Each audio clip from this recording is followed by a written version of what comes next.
네, 우리 찬송가 342장 찬양하겠습니다.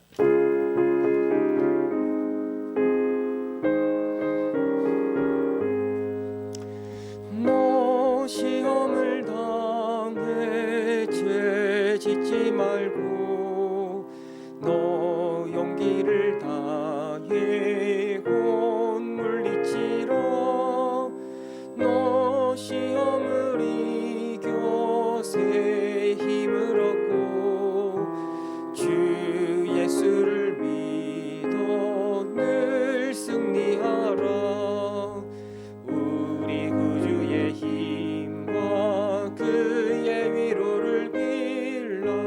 주님 내 편에 서서 항상 도우시리. 내 친구를 삼가 잘 선택하고 너 언행을 삼가 늘 조심하라. 너 열심을 다해 늘 충성하고 온 정성을 다해 주 봉사하라. 우리 구주의 힘과 그의 위로를 빌라. 주님 내 편에 서서 항상 도우시리. 잘 이기는 자는 상 받으리니 너 낙심치 말고 늘 전진하라.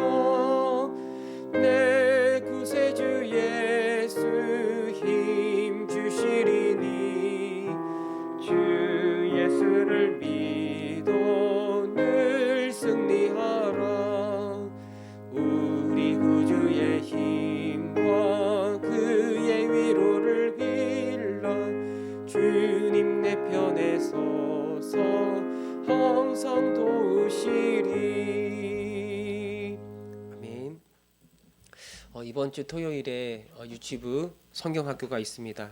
또 다음 주 토요일에는 우리 청년부 수련회가 있습니다. 또 온라인으로 다음 주부터는 일주일 동안 또 정교인 특별 새벽기도회가 진행되고 또 9월부터는 온라인으로 말씀 훈련반이 시작이 됩니다. 이 코로나를 극복하고 또 코로나의 상황 속에서도 그럼에도 우리가 감당하고 이루어야 될 여러 가지 말씀 사역, 어린 자녀들을 양육하고 또 하나님의 말씀으로 자라가는 이 귀한 사역, 이 모든 사역 가운데 하나님께서 은혜 주시도록, 그래서 이 화전중앙교회를 이 어두운 시대 속에서 건강하게 붙들어 주셔서 흔들리지 않도록 하나님께 영광이 되고 또 이 어두운 세상에 빛을 비추는 그런 거룩한 교회로 계속해서 세워져 가게 해달라고, 우리 시간에 남아있는 여름 사역과 또 9월부터 시작되는 여러 중요한 사역들을 기억하면서 하나님 우리에게 은혜 베풀어 주옵소서. 함께 기도하겠습니다. 하나님 아버지, 이번 주 토요일에 우리 유치부 여름 성경학교가 있습니다. 또 다음 주에는 또 청년부 수련회가 준비되고 있습니다. 온라인으로 진행되는 이 말씀의 잔치 가운데 하나님께서 함께 하셔서 우리 어린 자녀들, 우리 젊은이들 하나님의 사람으로 든든하게 세워져가는 기회가 되게 하여 주옵소서. 하나님뿐만 아니라 다음 주부터는 온라인으로 정교인 특별 새벽기도회가 진행됩니다. 우리 모든 성도님들이 이 새벽기도회에 참여하여서 영적으로 깨어나는 시간이 되게 하시고 이 어두운 시대에 우리가 어떻게 살아가야 할지, 무엇을 위하여 살아가야 될지 다시 한번 점검하며 주의 음성을 들을 수 있는 시간들이 되게 하여 주옵소서. 하나님 9월부터는 온라인으로 말씀 훈련반이 시작이 됩니다. 말씀의 깊은 의미들을 깨닫고 도전받고 거룩한 주님의 자녀로 세워져가고 자라갈 수 있는 시간들이 되기를 원합니다. 이후에 진행되는 우리 교회의 모든 사역 가운데 하나님께서 함께 하셔서 하늘의 문을 열어 은혜를 부어주시고 우리 어린 자녀로부터 어른에게까지 모든 성도님들이 하나님을 알고 하나님을 믿고 주님을 알아가고 주를 믿는 모든 일에 하나가 되고 자라갈 수 있는 귀한 시간이 되게 하여 주옵소서. 화전중앙교회를 지켜주시고 이 어두운 시대에 하나님의 영광을 비추는 거룩한 교회로서 쓰임 받을 수 있도록 역사하여 주옵소서. 아멘. 주님, 하나님 아버지, 우리 화전중앙교회를 이 어두운 시대에 여전히 하나님께서 붙잡고 있음을 우리가 믿습니다. 하나님, 특별히 남아있는 여름 사역 가운데 함께 하셔서 우리 어린 자녀들, 우리 젊은이들 하나님의 말씀으로 저들의 마음이 새로워지게 하셔서 하나님을 사랑하고, 그래서 세상에 감당치 못하는 믿음의 사람으로 자라갈 수 있도록 인도하여 주옵소서. 정교인 특별 새벽기도, 또 온라인으로 진행되는 말씀 훈련반이 있습니다. 이후에 진행되는 모든 사역 가운데 하늘의 문에 하늘의 은혜를 내려주셔서 모든 성도님들이 하나님의 말씀으로 단단해지게 하셔서 이 어두운 시대에 하나님의 영광을 드러내기에 부족함이 없는 우리 화전중앙교회가 되게 하여 주옵소서. 함께 하실 주님을 믿습니다. 감사드리며 우리 주 예수 그리스도의 이름으로 기도합니다. 아멘. 네, 우리 말씀 보겠습니다. 말라기 3장입니다.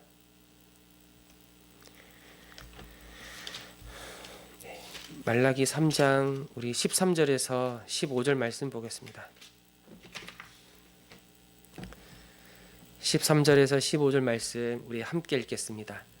여호와가 이르노라, 너희가 완악한 말로 나를 대적하고도 이르기를 우리가 무슨 말로 주를 대적하였나이까 하는도다.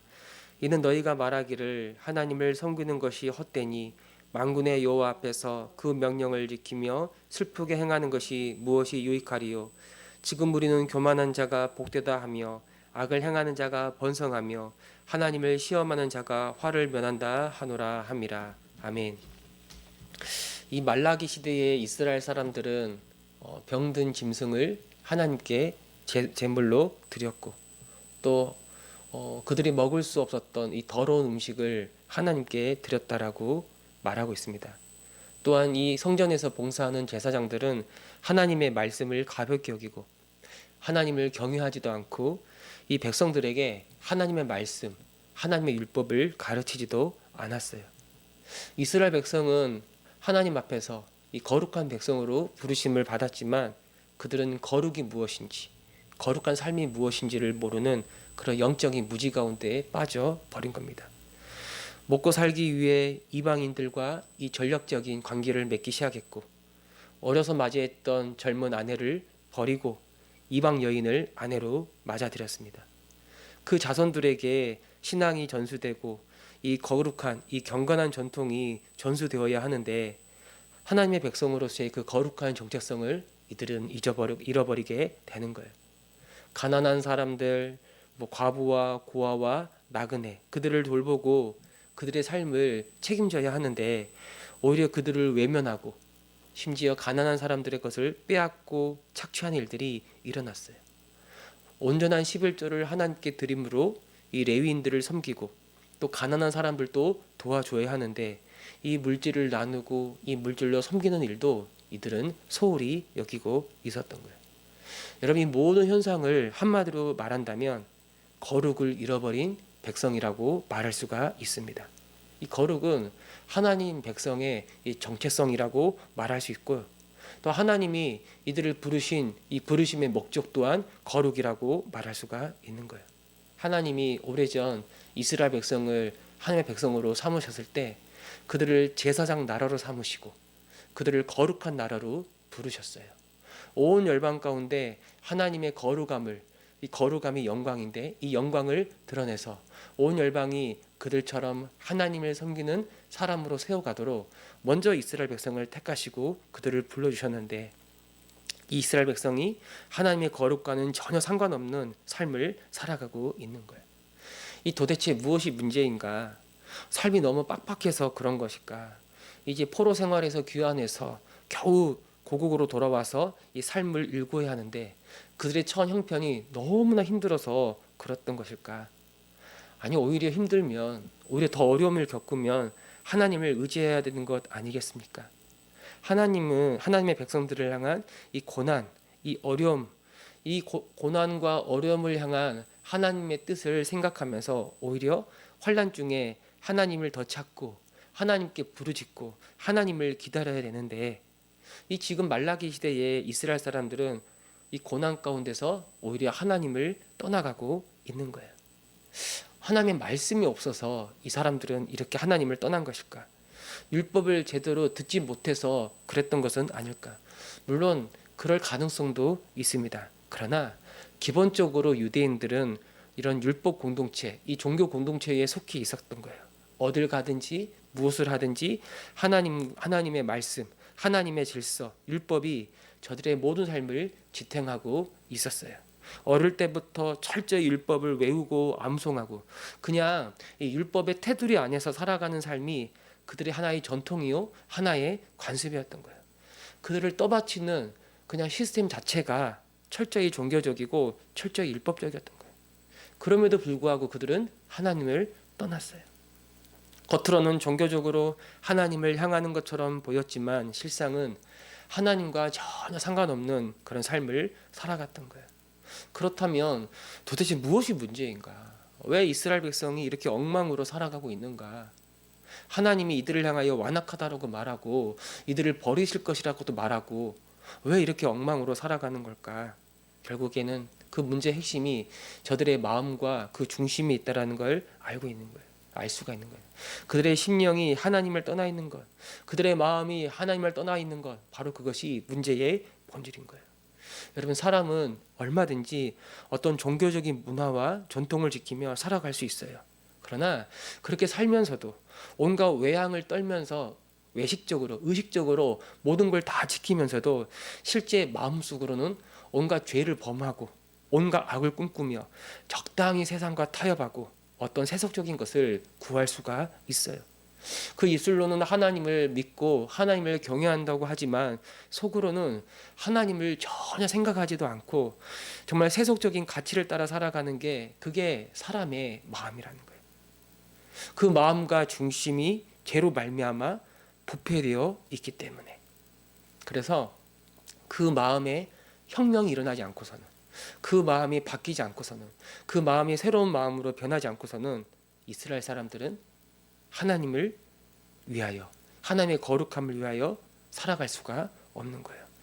여러분, 이 구약 시대 이스라엘의 역사, 이 구약 성경에 기록된 하나님께서 한 민족, 한 이스라엘을 택하셔서 그들을 이끌어가는 모든 이스라엘의 역사 자체가 결국에 뭘 보여주냐면 이 사람들의 마음, 이들의 마음이 얼마나 부패되어 있는지를 보여주는 역사라고도 말할 수가 있는 거예요. 한마디로 말하면 이건 죄의 역사입니다. 그 마음과 중심이 죄의 지배 가운데 살아가는 사람들의 역사, 하나님의 거룩한 율법을 온전히 지킬 수 없는 타락한 죄인으로서의 역사, 그래서 결국엔 망할 수밖에 없는 역사가 구약 이스라엘의 역사임을 우리에게 가르쳐 주는 거예요. 그래서 예수님이 이 땅에 오신 겁니다. 13절에서 하나님은 이스라엘이 이 완악한 말로 하나님을 대적했음에도 그것을 깨닫지 못한다는 현실을 다시 한번 지적하고 있습니다. 14절에 이스라엘 사람들이 어떻게 이야기를 하는가? 그들은 하나님을 섬기는 것이 헛되다라고 말해요. 아무런 유익이 안 된다. 하나님을 섬기는 건 헛되며 하나님의 명령을 지키며 살아가는 삶은 너무나 괴롭고 슬픈 일이다라고 말해요. 왜 그런가? 15절에 보니까 교만한 자, 하나님을 떠나 자기 마음대로 살아가는 사람들을 보면 그들은 너무 복되고 악을 행하는 사람들은 오히려 번성하고 심지어 하나님을 시험하는 자, 하나님을 도전하는 자, 하나님의 자리를 빼앗고 하나님을 향하여 공격하는 자, 이런 사람들이 화를 면하고 오히려 큰 복을 받아 누리며 살고 있다라는 거예요. 이런 말들을 지금 누가 하고 있습니까? 13절, 14절, 15절의 말을 누가 하고 있냐면 하나님을 믿지 않는 이방 사람들이 하는 말이 아니라 하나님의 백성이라고 말하는 이스라엘 사람들이 지금 이런 말을 하면서 하나님을 정면으로 대적하고 있는 거예요. 여러분, 말은 그 사람의 마음이 무엇인지를 다 드러내는 거예요. 그러니까 말을 내뱉는 그 순간 그 마음의 생각이 확정되어 버리는 거예요. 그리고 그 생각하는 대로 살아가는 거예요. 그래서 여러분, 이 말이라는 게 굉장히 중요합니다. 말, 이 언어로 내뱉는 것이 우리의 생각을 드러낼 뿐만 아니라 때론 그 말이 우리의 생각을 고착하고 우리의 생각을 완전히 고정해 버리는 거예요. 하나님은 정의롭지 않은 분이신가? 그래서 악을 행하는 사람들을 심판치 않으시고 오히려 교만한 사람들을 그냥 내버려 두시기 때문에 하나님을 섬기는 것, 하나님의 말씀을 따라 살아가는 건 정말 어리석은 것이다. 정말 그렇게 우리가 말할 수 있겠는가? 하나님을 믿고 주를 따라 살아가는 삶이 오늘 우리들에게 지금 당장 나에게 어떤 유익을 주는가? 믿음이 지금 당장 내가 직면하고 있는 이 문제에 해답이 되는가? 지금 내가 원하는 게 있는데, 내가 원하는 것을 얻기 위해서 내가 하나님을 찾고 있는데 그게 정말 나에게 도움이 되는가? 내가 주님을 믿고 있는데 왜 이렇게 힘든 일이 끊이지 않는가? 원하지 않는 일들이 왜 이렇게 많이 발생하는가? 하나님이 도와주셔서 내 인생이 잘 풀리고 내 인생이 형통하고 내가 원하는 것도 하나하나 다 이루어주고 다 응답해 줘야 되는 것 아닌가? 하나님 없이 살아가는 저 사람들은 그 인생이 망해야 되는데 왜 저들은 망하지 않는가? 오히려 주를 믿는다고 말하는 우리들이 잘 되어야 되지 않겠는가? 라고 지금 말하고 있는 거죠. 여러분, 이런 생각들은 왜 일어나는가? 여전히 스스로 내 인생을 내가 통제하고 싶은 마음에서 일어나고 있는 거예요. 내가 주인이니까 내가 원하는 대로 모든 일들이 해결되고 풀어져야 돼요. 내가 내 인생을 통제할 수 있어야 돼요. 하나님을 자기 인생의 주님으로 인정하지 않는 거예요. 그저 하나님은 내 옆에서 나를 도와주고 나를 서포트해주는 그런 거지, 하나님이 나의 주인이 될 수가 없고 내 인생은 내가 스스로 통제하고 이끌어가고 있다라고 생각하는 거죠. 이걸 성경은 뭐라고 말하냐면 이걸 교만하다고 말하는 거예요. 여러분, 하나님은 하나님의 뜻과 섭리에 따라서 우리를 이끌어가는 거예요. 그 하나님의 뜻과 섭리가 때론 우리 편에서는, 우리 입장에서는 고난으로, 고통으로 다가오고, 때론 하나님이 내 삶을 이끌어가는 방식이 하나님이 없는 것처럼 느껴지기도 하는 거예요.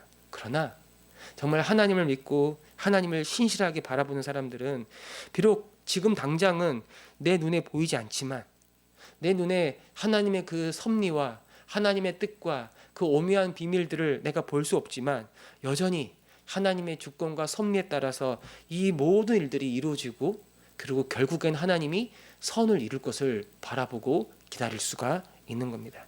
여러분, 하나님이 선을 이루신다. 하나님은 공의로운 분이시고 정의로운 분이시기 때문에 반드시 선을 이루시죠. 그렇다면 선을 이루실 하나님이라면 반드시 악에 대해서도 심판할 것도 알고 있는 거예요. 지금 당장 우리 눈앞에 펼쳐지는 모든 현실이 전부라면, 이게 전부라면, 우리가 살고 있는 이 세상이 전부라면 우리는 정말 어떻게든지 여기에서 막 아둥바둥하면서 우리가 원하는 것들을 다 이루며 살아가야 되는 거예요. 왜? 이 세상이, 이 눈에 보이는 세상이 전부이기 때문에 그러지 않습니까? 여기서 모든 걸 다 이루어야 하는 겁니다. 그러나 우리는 이 세상이 전부가 아니라는 걸 알고 있어요. 마침내 임하게 될 하나님의 나라, 그 나라의 완성을 우리는 믿고 기다리는 사람이고, 그 마지막 날 하나님은 모든 악을 드러내셔서 이 모든 세상을 심판하실 것도 알고 있고, 주를 믿고 끝까지 견디며 믿음을 지킨 사람들을 드러내셔서 그들을 회복하시고 이 모든 세상을 바로 잡을 것을 믿는 사람들, 바로 그 사람들이 주를 믿는 신실한 하나님의 사람이라고 말할 수가 있습니다. 여러분, 우리는 정말 주님을 믿습니까? 우리는 정말 주님을 믿습니까? 심판하는 주님, 공의로운 주님, 단 하나의 죄도 그냥 넘어가지 않는 그 거룩한 주님을 우리는 믿습니까? 이 잘못된 모든 것들을 반드시 다 드러내셔서 바로 잡으실 그 하나님을 우리는 믿는가? 여러분, 믿음을 가진 사람들은 이 세상을 심판하실 이 주님에 대한 거룩한 감각을 가지고 있는 거예요.